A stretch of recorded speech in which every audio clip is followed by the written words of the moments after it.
کل کی بھی جو تلاوت ہوئی تھی اس کی تفسیر عرض نہیں کر سکا، اس لیے کہ کل کی شب ہم نے اصحاب بدر رضوان اللہ تعالی علیہ مجمعین کے نام سے محفل کو منسوب کر دیا اور ان کا ذکر خیر کیا گیا۔ 20ویں پارے میں ہم نے جو تلاوت کی ہے وہ سورہ قصص ہے اور سورہ عنکبوت ہے، اور اس کے بعد آج جو ہم نے 21ویں پارے میں تلاوت کیا ہے وہ سورہ روم ہے، اور پھر سورہ لقمان ہے، اور سورہ سجدہ ہے، اور اس کے بعد سورہ احزاب۔ یہ اب سورتیں بڑھتی چلی جائیں گی، چھوٹے چھوٹے سورتیں، اس میں ساری سورتوں کی بڑی فضیلت ہے۔ سورہ قصص جو ہے، قصص قصے کی جمع ہے، واقعات۔ جیسے میں نے سورہ یوسف کے متعلق آپ کے سامنے عرض کیا تھا، اللہ نے فرمایا نحن نقص علیک احسن القصص، ہم آپ پر ایک بہترین قصہ سناتے ہیں۔ تو قصص کے نام سے یعنی قصوں کے نام سے پوری ایک سورہ ہے، اور اس میں کون سے واقعات بیان کیے گئے ہیں؟ وہ سیدنا موسیٰ کلیم اللہ علیہ الصلوۃ والتسلیم کی پیدائش سے لے کر ان کے نبوت کے معاملات، اور پھر فرعون کے ساتھ ان کے جو مناظرے، مکالمے، مجادلے ہوئے، ان سب چیزوں کے متعلق اس میں بیان کیا گیا ہے۔ بات ایسی تھی کہ فرعون، ویسے میں آپ کو بتا دوں کہ فرعون کون ہے۔ فرعون صرف ایک شخص کا نام نہیں ہے، مصر کا جو بھی بادشاہ ہوتا تھا اس کا لقب فرعون ہوتا تھا۔ تقریباً 18 یا 19 فرعون آئے ہیں۔ جو بھی بادشاہ ہوتا تھا اس کا لقب تھا یہ فرعون، اکثر لوگ اس کو نام سمجھتے ہیں۔ فرعون بادشاہ کو وہاں کے مصر کے، اور نمرود عراق کے بادشاہ کو کہا جاتا ہے، اور ملک روم کا جو بادشاہ ہوتا تھا اس کو قیصر، اور ایران کا جو بادشاہ ہوتا اس کو کسریٰ کہا جاتا۔ یہ بادشاہوں کے لقب ہوا کرتے تھے، نام الگ ہے ان کے۔ اب جو موسیٰ علیہ السلام کے زمانے کا فرعون تھا وہ بڑا جری تھا، اسے طاقت پر غرور بھی تھا، گھمنڈ بھی تھا۔ ایسا ہے کہ تقریباً 100 سال تک تو کبھی اس کو سردی بخار بھی نہیں آئے، بیمار کبھی نہیں ہوا۔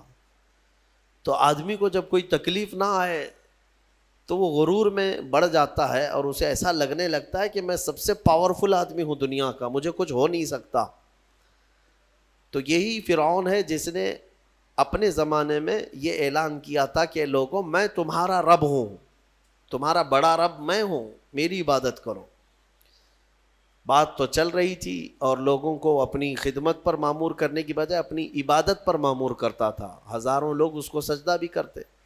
ایک دن ایسا ہوا کہ فرعون نے خواب دیکھا، آسمان سے ایک تارا ٹوٹ کر اس کی گود میں گرا یا اس کے محل پہ گرا، اور پھر آگ لگ گئی اس کے محل میں۔ وہ گھبرا کر کے اٹھا، صبح نجومیوں کو، کاہنوں کو بلایا کہ اس خواب کی کوئی تعبیر صحیح بتا دے۔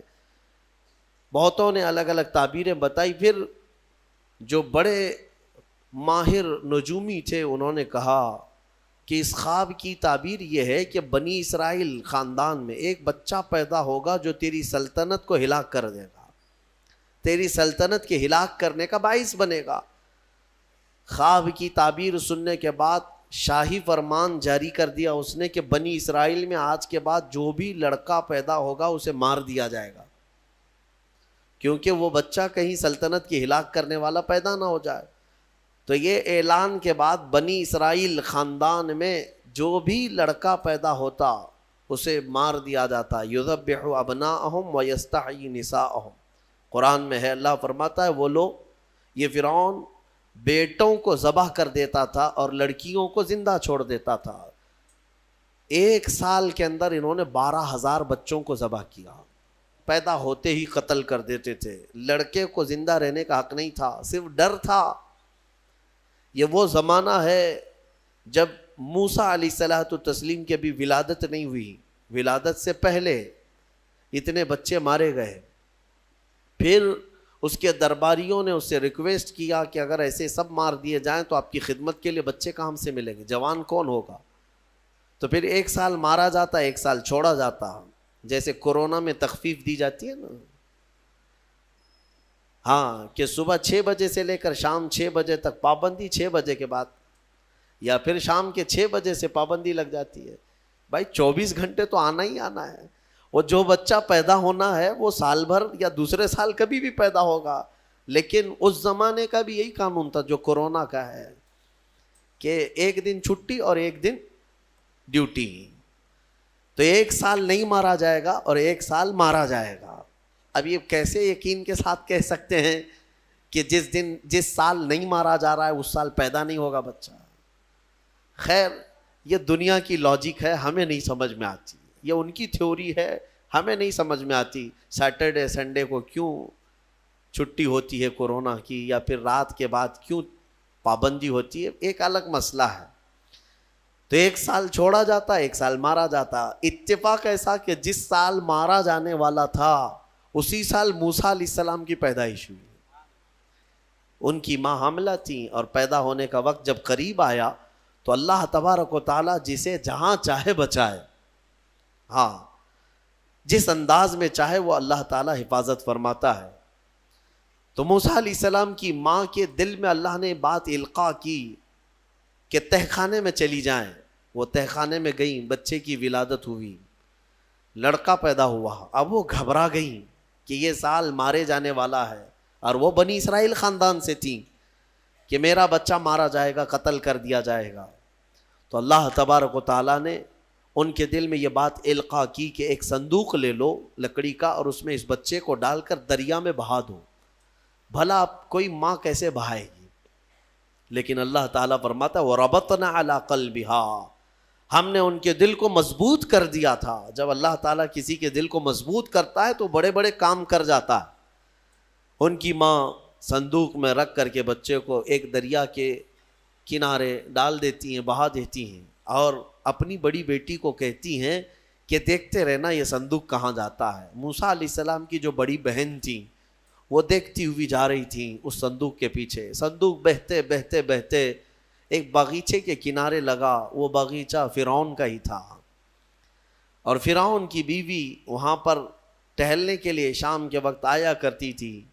جب وہ اپنی کنیزوں کے ساتھ وہاں آئی تفریح کے لیے تو ایک صندوق کو اپنے باغیچے کے کنارے لگا ہوا دیکھا. اٹھانے کے لیے کہا، اٹھایا گیا تو نہایت ہی خوبصورت بچہ. اللہ تعالیٰ نبیوں کو خوبصورتی دیا ہی ہوتا ہے. فرعون کے گھر میں کوئی بچہ نہیں تھا، اولاد نہیں تھی. تو فرعون کی بیوی نے اٹھا لیا اور کہا کہ لاؤ یہ بڑا خوبصورت بچہ ہے، حسین بچہ ہے، اور اپنے محل لے آئی.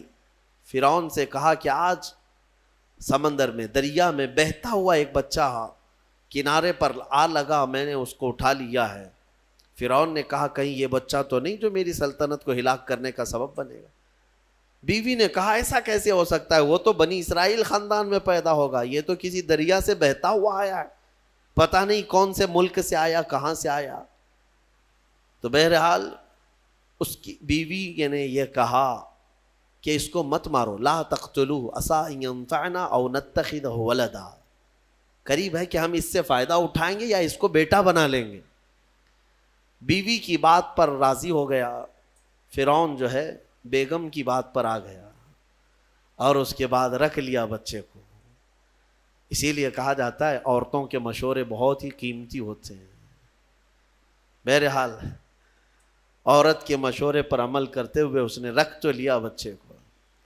اب پرورش کی جب بات آئی، بچے کو دودھ پلانا ہے تو دایاؤں کو بلایا گیا. شاہی خاندان میں بچے کی پرورش ہو رہی ہے. بہت ساری عورتیں آئیں، دودھ پلانے کی کوشش کرتی رہیں. موسیٰ علیہ السلام کسی کا دودھ نہیں پکڑتے تھے. ان کی بہن وہیں کھڑی تھی.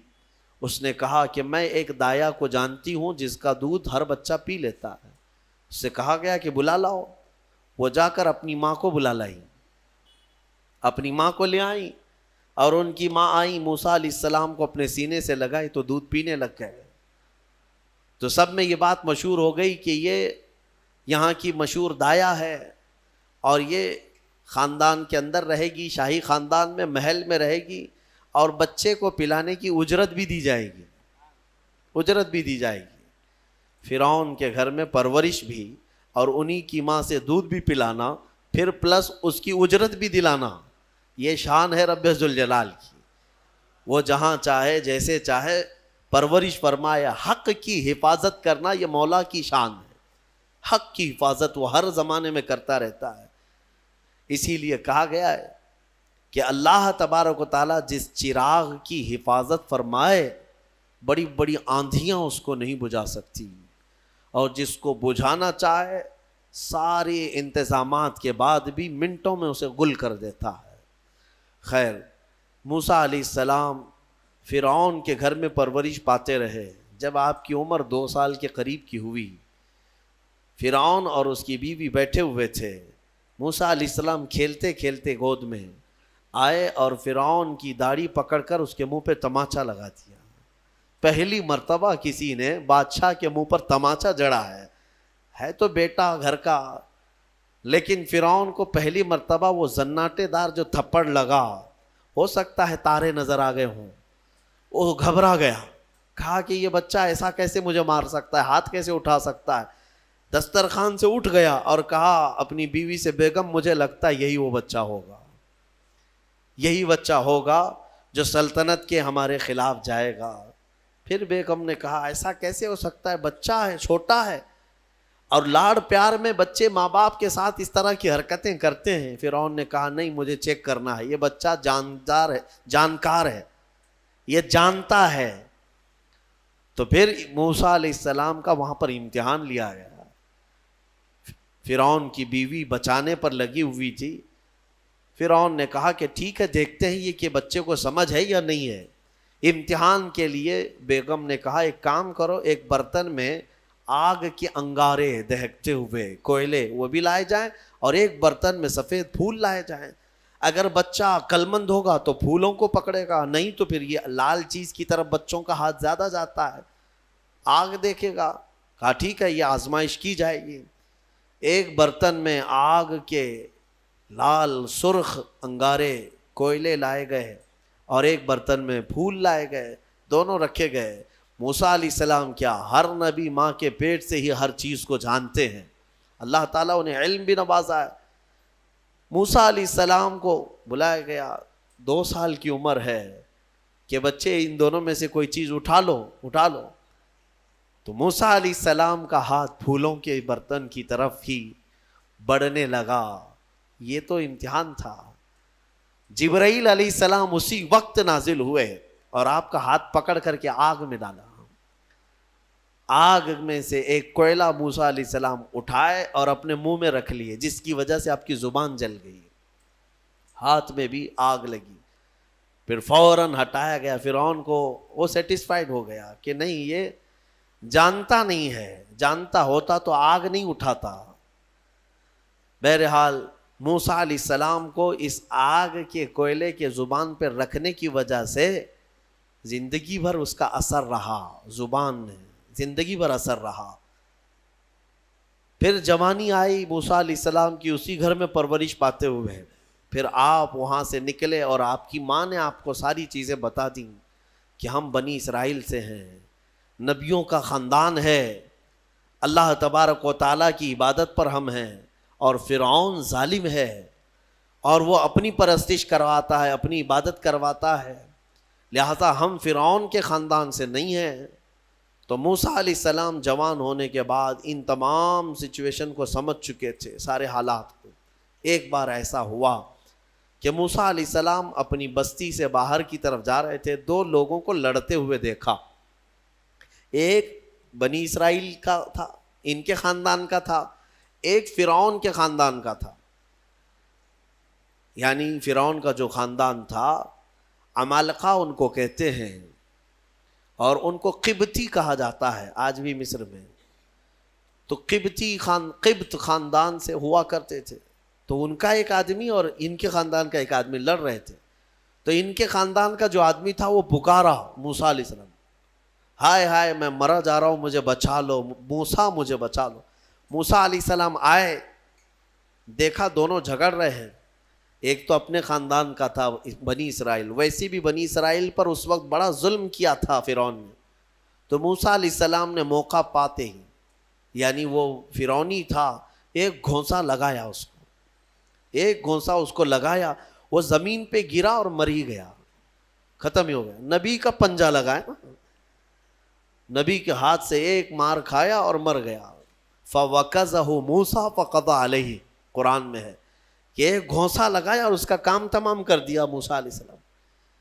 پھر حضرت موسیٰ علیہ السلام کو افسوس ہوا کہ یہ مجھ سے کیا ہو گیا, یعنی میں نے تو اس دونوں کے جھگڑوں کو چھڑانے کے لیے کوشش کیا لیکن میرے ہاتھ سے یہ مر گیا. اللہ کی بارگاہ میں آپ نے استغفار کرنا شروع کیا, اے اللہ تو مجھے معاف فرما دے. فغفر لہ, اللہ تعالیٰ نے معاف بھی فرمایا, آیتیں نازل ہوئی. پھر چند دن کے بعد ایسا ہوا, پھر ان کے خاندان والا بنی اسرائیلی ایک بار پھر کسی سے لڑ رہا تھا, دوسرا ہی دن تھا. موسیٰ علیہ السلام کو پھر آج اس نے پکارا. تب موسیٰ علیہ السلام نے کہا غلطی تو تیری ہی ہے, کل بھی تو ہی لڑ رہا تھا, آج بھی تو ہی لڑ رہا ہے, یعنی روز تو نے پیشہ بنا لیا لڑنے کا. تو موسیٰ علیہ السلام اپنا پنجہ لے کر اسی کی طرف آنے لگ گئے ہیں, یہ جو اسرائیلی تھا. تو وہ ڈر گیا, اس کو پتا تھا کہ کل کیا ہوا ہے, ایک گھونسا کھانے کے بعد ہوتا کیا ہے. تو چیخنے لگا, اتريد ان تقتلني كما قتلت نفسا بالامس, موسیٰ کیا تو مجھے بھی ویسے ہی قتل کرنا چاہتا ہے جیسے کل تو نے قتل کیا تھا. یہ کہتے ہوئے وہ جھگڑا چھوڑ کر بھاگ گیا. اب بھاگ کر جا کر فرعون کے خاندان والوں کو, بلکہ فرعون کو سب بتا دیا کہ موسیٰ بنی اسرائیل سے ہیں اور ایک فرعونی کو, ایک تمہارے خاندان والے کو کل موسیٰ نے قتل کیا ہے. تو معاملہ بڑا بگڑ گیا. فرعون کے دربار میں یہ سب اس نے چغلی کیا. بتاؤ وہ کون تھا؟ بنی اسرائیل خاندان سے, موسیٰ علیہ السلام کے خاندان کا تھا, اور فرعون کے ہاں چغلی کیا ہے انہی کی. ہاں, اسی لیے کسی نے کہا ہے نا, ہماری کشتی وہیں ڈوبی جہاں پانی کم تھا. اکثر یہ دیکھا گیا ہے کہ درخت کو جس چیز سے کاٹا جاتا ہے ہوتی لوہے کی کلاڑی ہے, لیکن اس کو پکڑنے والی جو مٹھی ہوتی ہے وہ بھی لکڑی کی ہوتی ہے, لکڑی کی ہوتی ہے. اور لکڑی سے بڑے بڑے درختوں کو کاٹ دیا جاتا ہے. اور اسی لیے کسی دانشور نے یہ بھی کہا ہے, ماچس کی تلیاں بھی بہت چھوٹی چھوٹی لکڑیوں سے ہی بنتی ہیں, لیکن وہ بڑے بڑے درختوں کو جلا سکتی ہیں. آپ اندازہ یہ کریں کہ اکثر اس دنیا میں دھوکہ یا اپنے لوگوں کے ذریعے سے پہنچتا ہے, اور یہ بڑا دھوکہ ہوتا ہے, یہ بڑا دھوکہ ہوتا ہے. ایمان والوں کو بھی آج تک جس چیز کا سب سے بڑا نقصان اٹھانا پڑا ہے وہ جماعت کے اندر موجود منافقین سے, غداروں سے, منافقین سے, ہر زمانے میں. اس لیے کہ یہ چوہے پتہ نہیں چلتے, گھر کے اندر ہوتے ہیں, ساتھ اٹھتے بیٹھتے ہیں, ساری چیزوں کی خبر دیتے ہیں. میرے عزیزوں, ان تمام چیزوں کے سلسلے میں بہت مرتبہ کہہ چکا ہوں, آج بھی میں یہ عرض کرتا ہوں مولا کی بارگاہ میں کہ اے مولا, سب سے پہلے تو ہماری جماعت میں موجود ان غداروں اور منافقین کو بے نقاب کر انہیں ہلاک و برباد فرما, جن کے ذریعے سے اسلام اور مسلمانوں کو بڑا نقصان ہے, بڑا نقصان ہے. ہمارے حضرت فرمایا کرتے تھے کہ اللہ تبارک و تعالیٰ کافروں پر کبھی بھی مسلمانوں کو غلبہ نہیں دیتا, کبھی نہیں دیتا, مگر یہ کہ کسی مسلمان کے ذریعے سے ہی وہ کافروں پر, مومنین پر غلبہ حاصل کر لیتے ہیں. ہاں, یہ چیزیں دیکھنے کو ملتی ہیں کہ تمہارے گھروں کے پتے وہی لوگ بتاتے ہیں جو آس پڑوس میں ہوا کرتے ہیں. آؤ دوسروں کو بلا کر کے لا کر کے دکھاتے ہیں کہ یہ ان کا گھر ہے, یہ فلاں کا گھر ہے, یہاں سے اٹھائیے, آپ یہاں سے لے جائیے. مومنین کی خبر گیری کرنے والے جو منافق صفت ہوتے ہیں ان کے لیے بڑا دردناک عذاب ہے. ان المنافقین فی الدرک الاسفل من النار, بے شک منافق جہنم کے سب سے نچلے حصے میں رہیں گے. موسیٰ علیہ السلام کی چغلی کیا انہی کے خاندان کا آدمی فرعون کے ہاں جا کر بتایا. فرعون پوری تیاری کر کے کہا کہ موسیٰ کو پکڑو, اور میں پہلے سے کہتا آ رہا تھا کہ وہی بچہ ہے اور میرا گمان صحیح نکلا. اس بنیاد پر اس نے اپنی بیوی کو سزا دینا شروع کیا. حضرت آسیہ اس بنیاد پر وہ عذاب اس قدر دیا کہ ان کے ہاتھوں پر میخ مار کر انہیں سلاتا تھا، ان کو بالوں سمیت چھت سے لٹکا دیا جاتا تھا، بہت شدت کی تکلیف دی حضرت آسیہ کو، کیونکہ وہ موسیٰ علیہ السلام پر ایمان لاتی، وہ موسیٰ کے خدا پر ایمان رکھتی تھیں۔ تو فرعون نے اپنے جاں بازوں کو، اپنے لڑاکوں کو بھیجا کہ موسیٰ کو پکڑو، وہ سب نکلے تو ایک ان کی اچھائی چاہنے والا، ان کا خیر خواہ شہر سے دوڑتا ہوا آیا، وجاء رجل من اقصى المدینة یسعی، دوڑتا ہوا آیا شہر سے اور کہا، قال یا موسیٰ ان الملأ یأتمرون بک لیقتلوک، فوج پیچھے سے آ رہی ہے تمہیں قتل کرنے کے لیے، تم یہاں سے فوراً نکل جاؤ، یہ بستی چھوڑ دو۔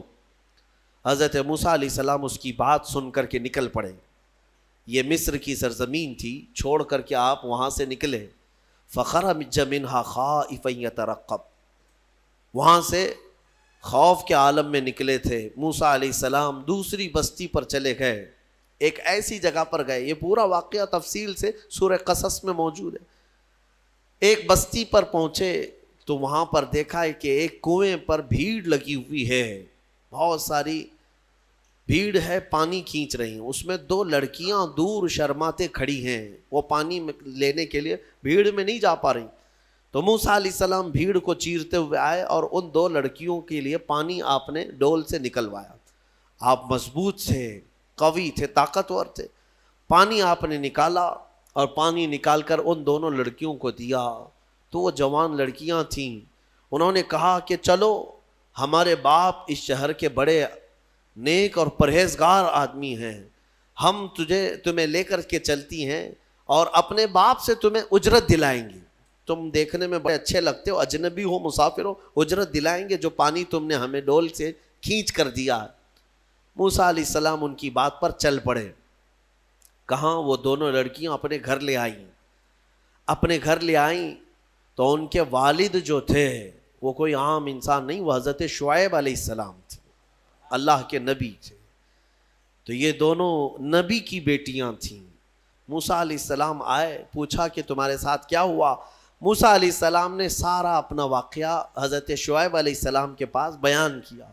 تو حضرت شعیب علیہ السلام نے کہا، نجوت من القوم الظالمین، تم ایک ظالم قوم سے نجات پا کر کے آئے ہو، رہو ہمارے ہاں، رہو، کوئی حرج نہیں ہے۔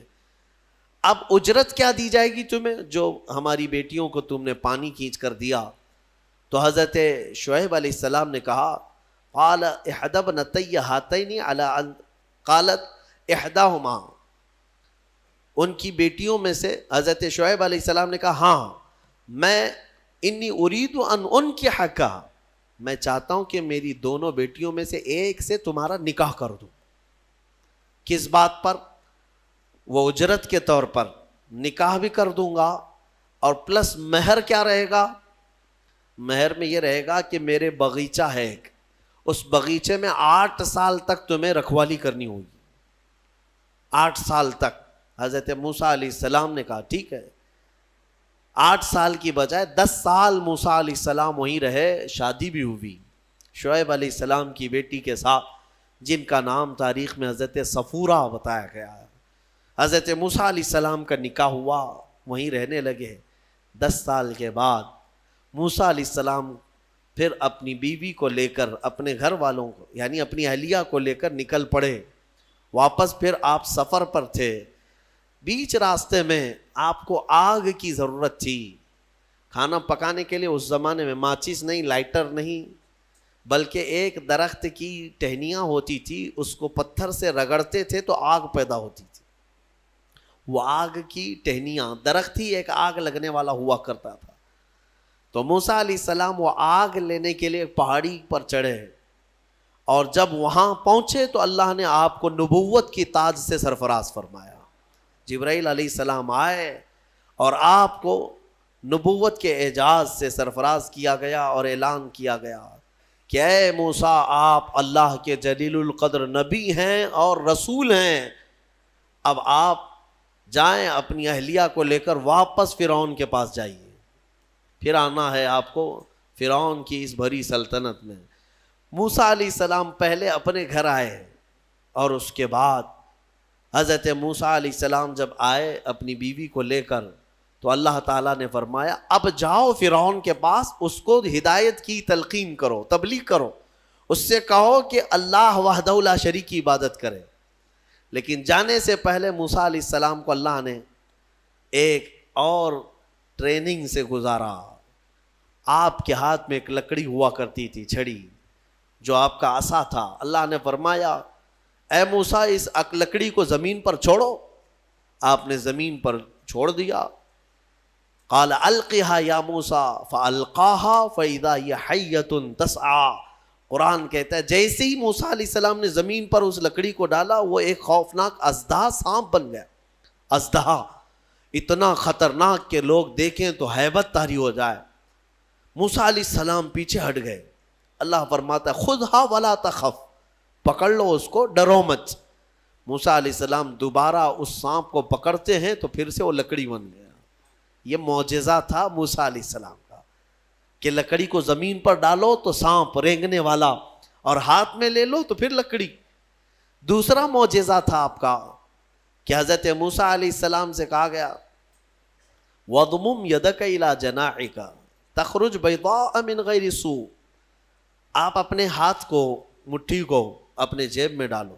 ادخل یدک فی جیبک، آپ اپنے جیب میں اپنی مٹھی کو ڈالو، ہاتھ کو، اور جب ہاتھ جیب میں ڈال کر باہر نکالتے تو پورے ہاتھ میں سورج سے زیادہ روشنی چمکتی تھی۔ ہاتھ یوں کریں تو بہت تیز روشنی کہ رات کے وقت اگر آپ ہاتھ نکالیں تو پورا اجالا ہو جائے۔ یہ دوسرا معجزہ تھا حضرت موسیٰ علیہ السلام۔ یہ دو معجزے دے کر اللہ نے بھیجا فرعون کے پاس، جاؤ اور اس کو ایمان کی دعوت دو۔ اور حضرت موسیٰ علیہ السلام گئے فرعون کے مقابل میں، فرعون سے کہا میں واپس آ چکا ہوں اور میں اللہ کا نبی ہوں، اللہ کا رسول ہوں۔ فرعون نے کہا کون سے خدا کی عبادت کرتے ہو، کون ہے تیرا خدا؟ موسیٰ علیہ السلام نے فرمایا کہ میرا رب پورے کائنات کو پالنے والا ہے، جو تجھے بھی پیدا کیا مجھے بھی پیدا کیا، آ جا اس کی عبادت کی طرف۔ فرعون نے پوچھا تیرے پاس کیا نشانی ہے؟ حضرت موسیٰ علیہ السلام نے اپنی نشانیاں بتائی۔ اس کے بعد فرعون نے کہا یہ تو جادو ہے، موسیٰ تو 10 سال جادو سیکھ کر کے آیا۔ تو موسیٰ علیہ السلام نے فرمایا اگر یہ جادو ہے تو تیرے سلطنت میں جتنے جادوگر ہیں سب کو بلا لے، مقابلہ کیا جائے۔ تو فرعون کو جو یہ چیلنج ہوا تو فرعون نے سارے بڑے بڑے جادوگروں کو بلایا اور ایک میدان میں یہ مقابلہ ہونا تھا۔ حق اور باطل کا مقابلہ زمانے اول سے چلا آ رہا ہے۔ اقبال نے کہا ہے ستیزہ کار رہا ہے ازل سے تا امروز، شرار بولہبی سے چراغ مصطفی۔ ہمیشہ ایک میدان میں جب یہ مقابلہ ہونا طے پایا، بڑے بڑے جادوگر آئے۔ موسیٰ علیہ السلام نے کہا کہ تمہارا جو جادو ہے وہ بتاؤ۔ سب کے پاس چھوٹی چھوٹی رسیاں تھیں، وہ رسیاں انہوں نے زمین پر پھینکی تو سب رسیاں سانپ بن گئیں۔ سیم وہی چیز وہ بھی دکھانے لائے تھے، سب رسیاں سانپ بن گئی، شور مچ گیا۔ فرعون کے درباری کہنے لگے اتنے سانپ آ گئے۔ موسیٰ علیہ السلام کو حکم ہوا اللہ کی طرف سے آپ بھی اپنا سانپ چھوڑ دیں۔ آپ نے اپنا عصا زمین پر ڈالا، وہ اژدہا ایک منہ کھولا اور سارے سانپوں کو نگل گیا، اور دوسرا منہ کھولتا تو جادوگروں کو نگلتا۔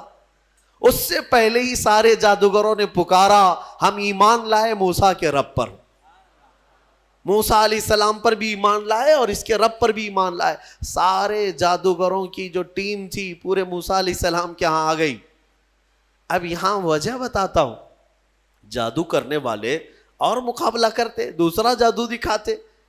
جادوگر سے مقابلہ کر سکتا ہے لیکن نبی سے کیسے کر سکتا ہے؟ وجہ یہ ہے یہ جو جادو دکھتا ہے نا یہ حقیقت نہیں ہوتی، اس کو شعبدہ بازی کہتے ہیں، یعنی نظر بندی، صرف نظروں کا دھوکہ، اس کو جادو کہا جاتا ہے۔ اور جادوگر جانتا ہے کہ میں نے لوگوں کی نظروں کو دھوکہ دیا، لیکن اس کو پتا ہوتا ہے حقیقت کیا ہے۔ جادوگر نے رسی ڈالا، اس کی نظر میں رسی ہی ہے، دنیا کی نظر میں سانپ ہے۔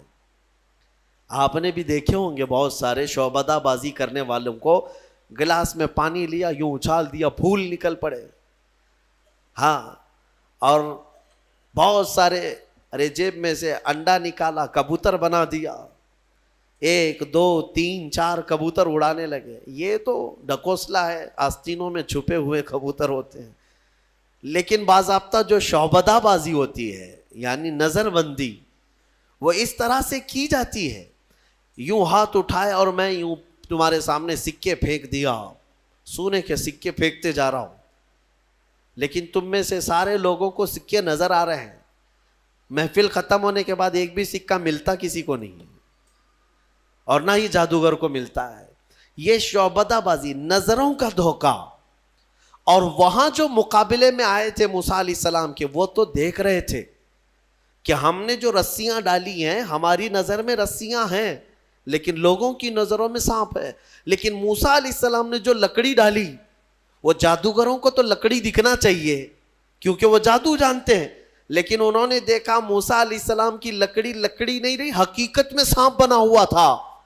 جادو اور معجزے میں فرق یہی ہے، جادو نظروں کا دھوکہ اور معجزہ حقیقت کی تبدیلی کو کہتے ہیں. حقیقت کی تبدیلی. حضرت موسیٰ علیہ السلام کا یہ معجزہ دیکھتے ہی وہ سارے جادوگر ایمان لے آئے. یہ موسیٰ علیہ السلام کی وہاں سے تبلیغ کا دور شروع ہوا. پھر زمانہ چلتا رہا، فرعون سے ان کے مقابلے ہوتے رہے.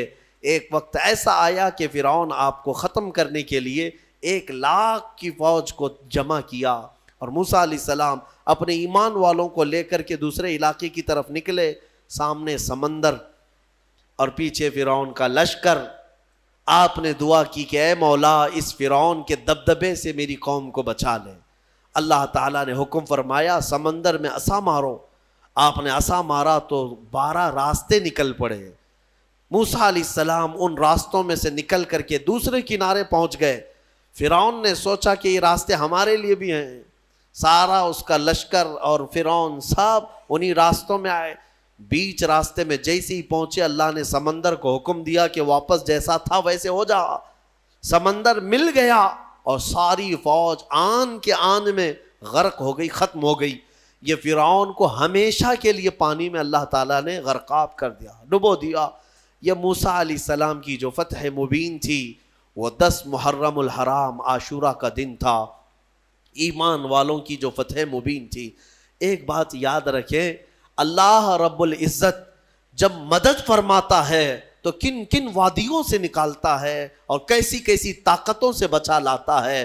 آج بھی میں آپ سب سے یہی کہوں گا کہ اگر کوئی آج یہ سمجھتا ہے کہ میں فرعون ہوں تو انتظار کر کہ اللہ موسیٰ بھی بھیجے گا. ہاں، مدد اللہ تبارک و تعالیٰ اہل حق کی نازل فرمائے گا. شروع میں ہو سکتا ہے اہل حق کمزور نظر آئیں، چھوٹے نظر آئیں، اور ان کی بستیاں کمزور، ان کے اسباب کمزور، لیکن مولا کریم کی طاقت اور اس کی مدد کمزور نہیں ہو سکتی. آج جو حکومتیں ہیں، یہ تو میرے عزیزو فرعون کے سامنے لونگ الائچی کے برابر بھی نہیں ہیں. اس کے پاس جو تھی طاقتیں، اس طاقت کے سامنے ان کی جو طاقتیں ہیں وہ لونگ الائچی کے برابر بھی نہیں ہے. اس کے پاس جو ذخیرے تھے، جو اسباب تھے، پوری دنیا پر حکومت کر چکا تھا، پوری دنیا پر. فرعون ایک ایسا شخص ہے جس نے پوری دنیا پر تنہا حکومت کیا ہے. ایک ملک کو لے کر کے اگر کوئی آنکھیں دکھا رہا ہو اور یہ سمجھے کہ ہمیں کوئی ہٹا نہیں سکے گا، رب ذوالجلال قانون قدرت یہ رکھتا ہے کہ جب وہ پوری دنیا پر بادشاہت کرنے والے کو پانی سے ہلاک فرمائے گا تو باقی یہ ساری طاقتیں کچھ نہیں. انتظار کرو، رب ذوالجلال کی پکڑ آنے والی ہے. ان بطش ربک لشدید، بے شک تمہارے رب کی پکڑ بہت سخت ہے. اللہ تبارک و تعالی ہم سب کو ظالموں کے چنگل سے نجات عطا فرمائے. ایمان والوں کو مولا تعالیٰ قوت حیدری عطا فرمائے. غیب سے مولا نصرت و کامیابی ہمارے لیے نازل فرمائے. آج کی جو تلاوت ہوئی سورہ روم، سورہ لقمان، سورہ احزاب یا سجدہ، انشاءاللہ العزیز کل کی تفسیر میں ان کو ملا کر کے عرض کرنے کی کوشش کروں گا. نوجوانوں کو آج بھڑکتا ہوا جو نفس ہے گناہوں کی طرف ابھارتا ہے، جتنا یہ کھاتے جائیں گے اتنی شہوت بڑھتی چلی جاتی ہے. اسی لیے کہا گیا روزہ ایک ڈھال ہے، اور روزہ ایک ایسی دوا ہے جو انسان کے نفس کو جو بھڑکتا ہوا بے قابو ہوتا ہے اس کو قابو میں لے آتا ہے. اسی لیے میں آپ کو بتاؤں اللہ کے نبی صلی اللہ تعالی علیہ وسلم نے دو چیزوں کا حکم دیا. ایک تو مسکینوں اور غریبوں کو کھلانے پلانے کا حکم تو ہے ہی اسلام میں، خیرات کرو ان کو دو. لیکن دوسرا حکم صحابہ کو بھوکا رکھ کر کے ان کو کنٹرول کرنا سکھایا ہے. ایک صحابی حضرت ابو ہریرہ رضی اللہ تعالی عنہ فرماتے ہیں کہ ایک دن مجھے شدت کی بھوک لگی. میں گھر سے نکلا کہ رسول پاک صلی اللہ تعالی علیہ وسلم کے بارگاہ میں جا کر کے عرض کروں کہ آقا کھانے کے لیے بھوک بہت زیادہ لگی ہے. تو میں جیسے ہی باہر آیا تو حضور اپنے حجرے سے نکل رہے تھے. توجہ سے سنیں. حضرت ابو ہریرہ عرض کرتے ہیں پیٹ دکھا کر کے یا رسول اللہ صلی اللہ علیہ وسلم الجوع، بھوک بھوک. نبی پاک صلی اللہ تعالی علیہ وسلم نے مسکرایا اور اپنا جبہ اٹھا کر دکھایا. دو بڑے پتھر حضور کے پیٹ پہ بندھے ہوئے تھے. حضرت ابو ہریرہ کہتے ہیں کہ اللہ کے نبی صلی اللہ تعالی علیہ وسلم مجھ سے زیادہ بھوک کو برداشت کر رہے ہیں. پتھر باندھنا ایک علامت تھی کہ بھوک کو کنٹرول کرنے کے لیے پیٹ پر پتھر باندھے جاتے تھے. پھر بھی نبی پاک صلی اللہ تعالی علیہ وسلم نے فرمایا ابو ہریرہ چلو ساتھ چلتے ہیں. باہر نکلے تو جیسے ہی باہر نکلے حضرت ابو بکر صدیق باہر گھر سے آ رہے تھے. حضور صلی اللہ تعالی علیہ وسلم نے ان کو دیکھا, پوچھا ابو بکر اس وقت دوپہر کے وقت کس چیز نے تمہیں باہر نکالا؟ حضرت ابو بکر صدیق کہتے ہیں بھوک نے مجھے گھر سے باہر نکالا, میں کچھ کھانے کی تلاش میں باہر نکلا. حضور صلی اللہ تعالی علیہ وسلم انہیں بھی ساتھ لے لیے. تھوڑی دور گئے تھے کہ حضرت عمر بھی نظر آئے. حضور نے ان سے پوچھا عمر اس وقت کہاں جا رہے ہو؟ کہا یا رسول اللہ بھوک نے مجھے گھر سے باہر نکالا. سب کا ایک ہی مسئلہ ہے. حضرت عمر بھی آئے. اب سنیے, تینوں کو رسول پاک صلی اللہ تعالی علیہ وسلم لے کر ایک صحابی کے گھر گئے. وہ صحابی حضور پاک صلی اللہ تعالی علیہ وسلم کی آمد سے اتنے زیادہ خوش تھے, گھر میں جو تھا سب پیش کر دیا. یہاں تک تو بات ہے آگے کا واقعہ, لیکن ان تینوں صحابہ سے پوچھو, میں علاج بھی آپ کو بتا رہا ہوں, کہ آپ دوپہر میں بھوکے تھے, مدینے میں کہاں جا کر کے کیا لانا چاہتے تھے؟ ابو ہریرہ آپ کیا لانا چاہتے؟ پیسے آپ کے پاس بھی نہیں خریدنے کی. ابو بکر صدیق و عمر فاروق رضی اللہ تعالیٰ عنہ آپ کیا کھانے کے لیے نکلے تھے گھر سے باہر؟ تینوں کا ایک ہی جواب, ہم کچھ خریدنے کے لیے یا کچھ کھانے کے لیے نہیں نکلے. جب بھوک ہمیں شدت سے پریشان کرتی تو ہم چہرے رسول کو دیکھنے جاتے تھے. میرے آقا صلی اللہ تعالی علیہ وسلم کے چہرے جمال جہاں آرا کو دیکھتے صحابہ کا عقیدہ تھا کہ جیسی بھی بھوک ہو ختم ہو جاتی ہے. یہ ہے بھوک کا علاج, یہ عاشقوں کی بات ہے. کاش ہماری آنکھوں میں وہ جمال مصطفیٰ بس جائے. جب دنیا ہمیں اس طرح بھوک سے پریشان کرے تو وہ تصویر یار سامنے آ جائے, اور پھر حضور پاک صلی اللہ تعالی علیہ وسلم کے اس جمال میں مہ ہو کر کے ہم ساری بھوک بھول جائیں. اور ہوا ہے تاریخ میں ایسے. عزیزان گرامی, یہ باتیں میں آپ کے سامنے اس لیے کہہ رہا ہوں, وہ صدیق اکبر, وہ فاروق اعظم جن کے ناموں میں اتنی تاثیر ہے آج کہ آج بھی بڑی بڑی حکومتیں کانپتی ہیں ان کے دور حکومت کو سن کر کے. قیصر و کسریٰ لرزہ بر اندام تھے عمر ابن خطاب کے نام سے, لیکن ان کا حال یہ ہے کہ وہ کہتے ہیں بھوک نے مجھے گھر سے باہر نکالا. اللہ کے رسول صلی اللہ تعالی علیہ وسلم کے سب سے قریبی صحابہ ہیں, وہ بھوکے رہ کر کے ریہرسل کر رہے تھے کہ بھوک پر کنٹرول حاصل کرو. آج ہمارے پاس سب کچھ ہے, اور کچھ مالدار لوگوں کو جیسی مال کی چربی آتی ہے ان کو لگتا ہے روزہ رکھنا تو غریبوں کا کام ہے, ہم کو اللہ نے کس چیز کی کمی دی. کچھ مالدار یہ سوچتے ہیں کہ مال جس کے پاس کم ہے وہ روزے رکھے, ہمارے پاس تھوڑی نا کچھ کمی ہے, دولت کی ٹھاٹ بھاٹ سب کچھ ہے.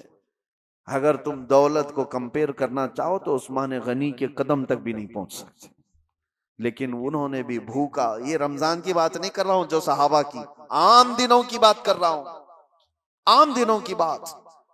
حضرت عثمان غنی رضی اللہ تعالیٰ عنہ کا حال تو یہ تھا, میاں ان کے مال سے تمہارا کیا کمپیریزن؟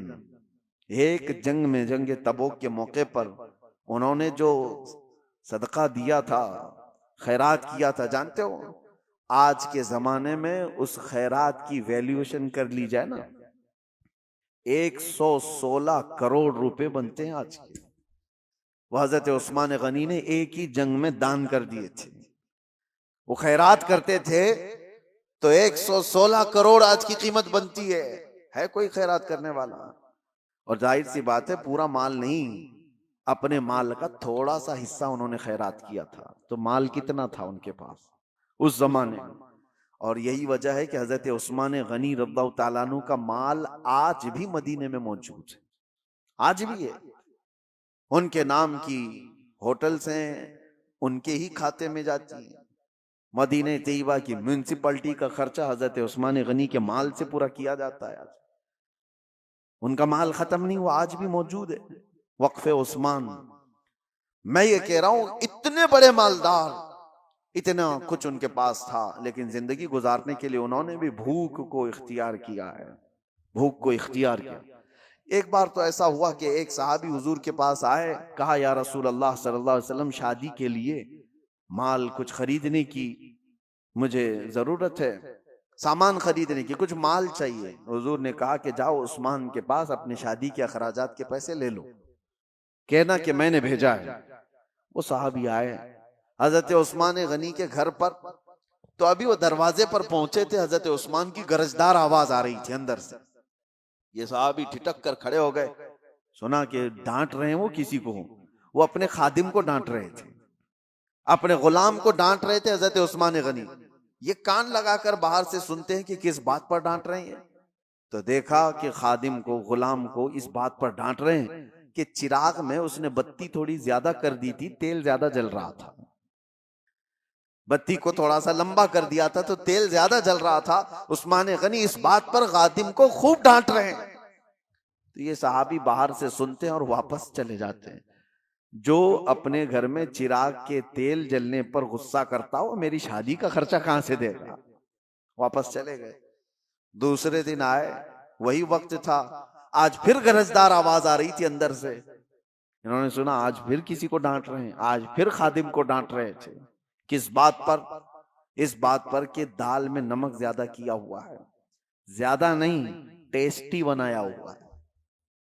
نمک کے بغیر تو ٹیسٹ آتا نہیں، تو ٹیسٹ اچھا کر دیا۔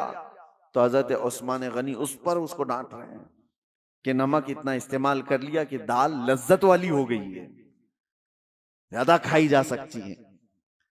تو یہ صحابی جو باہر کھڑے تھے انہوں نے کہا یہ تو دال پر اور چراغ پر غصہ کرتے ہیں، یہ میرے شادی کا خرچہ کہاں سے دیں گے؟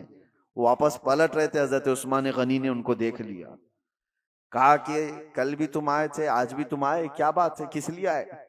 انہوں نے کہا بات در حقیقت یہ ہے کہ اللہ کے نبی صلی اللہ علیہ وسلم نے تمہارے پاس مجھے بھیجا، میرے شادی کے اخراجات آپ سے میں حاصل کروں، لیکن آپ 2 دن سے میں دیکھ رہا ہوں غصے میں ہیں، خادم کو خوب ڈانٹے جا رہے ہیں، کبھی چراغ پر کبھی دال پر۔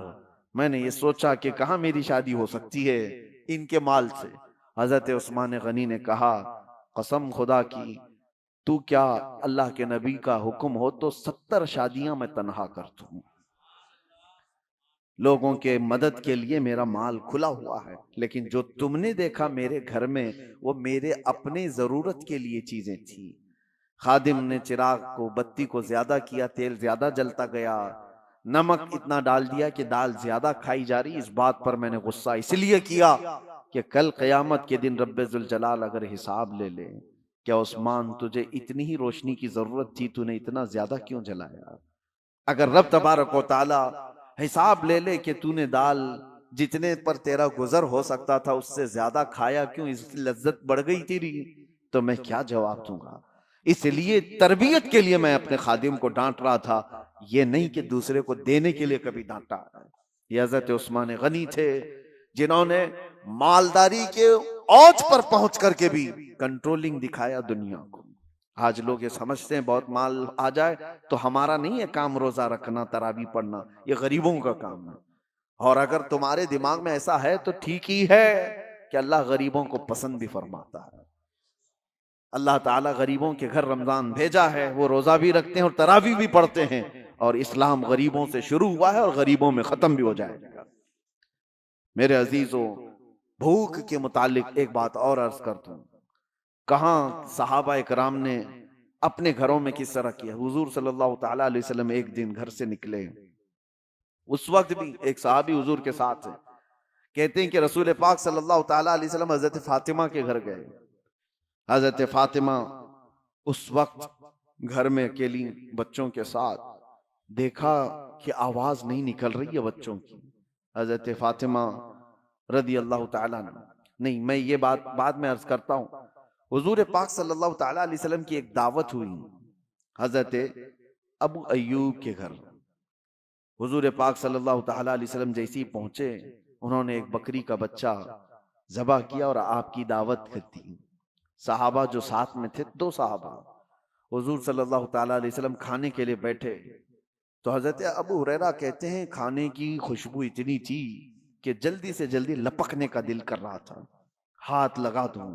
ظاہر سی بات ہے جو بندہ 3 دن سے بھوکا ہے وہ کھانے کے دسترخوان پر ہاتھ رکھنا ہی چاہ رہے تھے. رسول پاک صلی اللہ تعالیٰ علیہ وسلم نے کہا گھر والوں سے کہ ایک کٹوری اور ہو تو دے دو.